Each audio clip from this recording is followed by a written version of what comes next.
Hello les scrap addicts, c'est Justine, on se retrouve aujourd'hui pour une vidéo test. On va tester cette peinture qui est la peinture acrylique de chez Craftelier. Alors je suis désolée, je parle un peu du nez, je suis malade. Vous allez donc du coup découvrir des peintures pastel. Et je vais utiliser également du coup les pinceaux de chez Craftelier. Donc on a ceux-là qui étaient donc dans un paquet puisque ce sont les pinceaux larges. Et nous avons du coup ce paquet-là qui est le paquet des tailles M qui est vendu donc du coup les trois ensemble et là les deux ensemble. Voilà, si jamais vous aviez loupé le haul où je vous montrais du coup tous les articles déjà emballés et les tarifs, et bien du coup je vous invite à le faire tout de suite. C'est parti pour la création et on se retrouve à la fin pour mon ressenti.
Alors voilà ce que ça donne une fois que c'est sec. J'avoue que la peinture, elle sèche extrêmement vite, je trouve. Même quand on en met une épaisseur un peu plus large comme là ici. Franchement, en 10 minutes, un quart d'heure, même pas, la peinture est sèche. Donc ça, c'est plutôt un bon point. En ce qui concerne les couleurs, l'éventail de couleurs est vraiment sublime. J'aime beaucoup. Je trouve vraiment que le... Vous voyez, là, j'ai vraiment mis toutes les couleurs. Il manque juste le blanc, hein, mais bon, je voyais pas trop l'intérêt de vous mettre du blanc sur blanc. Mais je trouve que les couleurs sont quand même relativement jolies. Le seul souci que j'y vois, c'est qu'il y a quand même une transparence assez certaine. Même si en séchant, je trouve qu'on voit quand même plus facilement s'opacifier la peinture. Mais vraiment, il y a encore trop de... Enfin, ça manque de pigmentation, je trouve, à mon goût. Après, pour réaliser des choses comme ça, bien définies, eh bien du coup, ce que je vous conseille, c'est de réaliser plusieurs fois la même teinte pour que vous ayez vraiment la couleur bien pigmentée et bien intense. Parce que c'est vrai que juste en passant le pinceau comme je l'ai fait, hein, comme vous avez pu le voir, du coup, juste une fois comme ça, et bien du coup, ça, vous voyez, ça manque de définition, on va dire. Au niveau des pinceaux, alors ils perdent un petit peu leur poil, mais rien de catastrophique. Franchement, je les trouve de très bonne qualité. Que ça soit les gros comme ça, alors vous voyez, je viens d'en enlever un petit... Je pense qu'à l'usage, une fois qu'ils seront tombés, du coup, ça s'arrêtera. Mais je trouve qu'ils sont vraiment très bien, ces gros pinceaux. En sachant que j'ai utilisé les petits, alors uniquement celui-ci, où j'ai fait des détails un peu plus sur une des feuilles. Alors, je vais vous la montrer, mais alors pas de jugement hein, sur ce que j'ai fait, parce que je trouve ça très moche. J'ai voulu faire des feuilles de ginkgo, mais voilà, c'est pas terrible. Alors en plus j'ai repassé avec du doré du coup, ce qui fait que vous ne voyez quasiment plus la peinture. Mais voilà, le principe c'était d'utiliser du coup ce pinceau qui était un peu plus de précision et très honnêtement je trouve que il fait bien le job. Alors c'est une taille M, peut-être essayer la taille S pour faire par exemple les petits traits là de pourtour. Parce que moi du coup j'ai utilisé un autre pinceau d'une autre marque pour réaliser, vous voyez il est vraiment tout petit celui que j'ai pour réaliser ces traits là. Voilà, donc bon, c'était juste pour vous donner l'impression avec les couleurs. Je vous l'ai pas filmé du coup parce que je vous ai épargné le carnage. Mais voilà, le pinceau est quand même relativement facile et agréable à utiliser. Donc pourquoi pas, si vous avez des projets peinture à faire, je trouve qu'ils sont plutôt bien.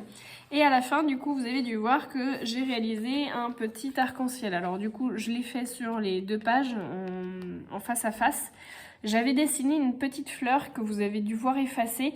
Et vous voyez, on la voit en fait en transparence. Donc c'est pour vous dire qu'effectivement, du coup, le fond, c'est sympa parce que je trouve qu'elles se mélangent bien les unes aux autres. Du coup, les couleurs, on voit bien le dégradé. Par contre, du coup, vous voyez qu'elle ne recouvre pas votre motif que vous pouvez avoir derrière si jamais vous faites quelque chose et que finalement vous voulez repasser par-dessus. Eh bien, c'est raté. Il faut vraiment avoir une feuille blanche à la base pour que rien ne se voie. Et encore, j'avais fait des dessins, on voit un petit peu ici, que j'avais effacé. Voilà, donc bon, très bien au niveau du mélange, très bien au niveau des couleurs. Je trouve que la gamme de teintes est vraiment très chouette. Par contre, voilà, elle est un peu trop transparente à mon goût pour réaliser vraiment de vrais projets peinture. Par contre, pour faire un fond sur du art journal, comme je vais finir du coup cette double page en vous montrant un peu de art journal, puisque je n'en ai jamais fait et que j'avais réalisé ce petit carnet du coup pour faire ce genre de choses que je n'ai encore pour l'instant pas utilisé. Du coup, c'était la bonne occasion. Donc, je vais finir cette double page. Je vous laisse en musique pour la découvrir. Et puis, donc, concernant la peinture, vous avez maintenant mon ressenti et les pinceaux également. Voilà, je vous fais de gros bisous à tous si jamais je ne vous reprends pas à la fin de la vidéo.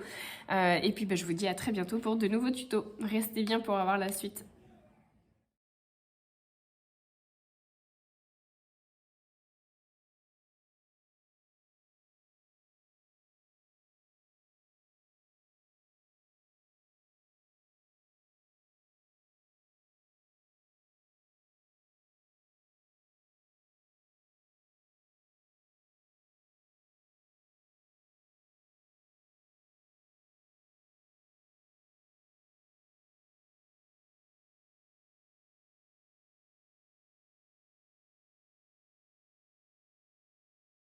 Attention.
Et voilà, mon tout premier art journal est terminé. Le résultat est plutôt mitigé. Je trouve que c'est un peu trop chargé.